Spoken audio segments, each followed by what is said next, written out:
In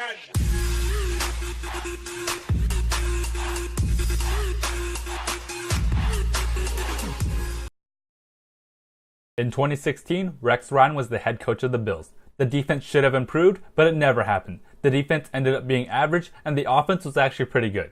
Tyrod Taylor has shown he can be a pretty good quarterback, but the Bills doubt if he can be the franchise quarterback. LeSean McCoy is the main weapon on offense and produced again. The big signing of the offseason was the versatile piece in Micah Hyde.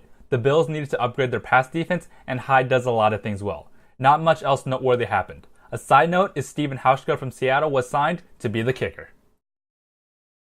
The Bills traded back in the draft and still got to upgrade their pass defense. They drafted Tre'Davious White in the first round. Zay Jones is an excellent value pick. After losing Robert Woods and with Sammy Watkins' injury history, the Bills needed to add weapons.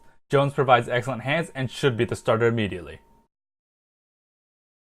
The offensive line is pretty solid. Cordy Glenn and Richie Incognito make a good left side of the line. The main weapon on the offense has to be LeSean McCoy. He can do it all as a runner and has produced for years. The main problem here is that there's no other proven threat on the outside. Sammy Watkins has the talent, but he keeps on getting hurt. From top to bottom, this defense is good on paper, but didn't produce last year. They have a resurgent Lorenzo Alexander, a star in Marcel Darius, and a top cornerback in Ronald Darby. Reggie Ragland and Shaq Lawson are young defenders with the ability to play much better than they did last year. If the team defense is able to step up, this team has the makings of a top defense. Tyrod Taylor redid his deal such that he'll have to reprove himself again.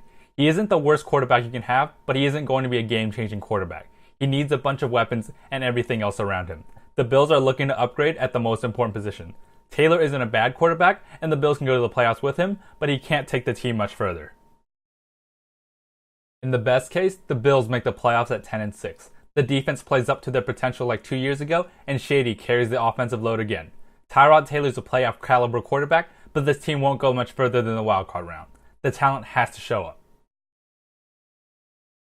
In the worst case, Tyrod Taylor plays like an average quarterback and the team finishes at 6-10. The defense plays well, but the lack of weapons on the outside is concerning. Sammy Watkins gets hurt again, and Tyrod Taylor is forced to rely on rookie Zay Jones and tight end Charles Clay. McCoy is again the only threat and can't carry the offense on his own. This team is low ceiling and high floor and finish at 8-8. This is about as average an NFL team as you can get. They have a chance of making the playoffs or finish with a top 15 pick. This team isn't a championship contender without an upgrade at quarterback. That being said, Taylor isn't bad and the Bills can certainly do worse than him behind center. In order for this team to step further though, the talented Sammy Watkins needs to stay on the field.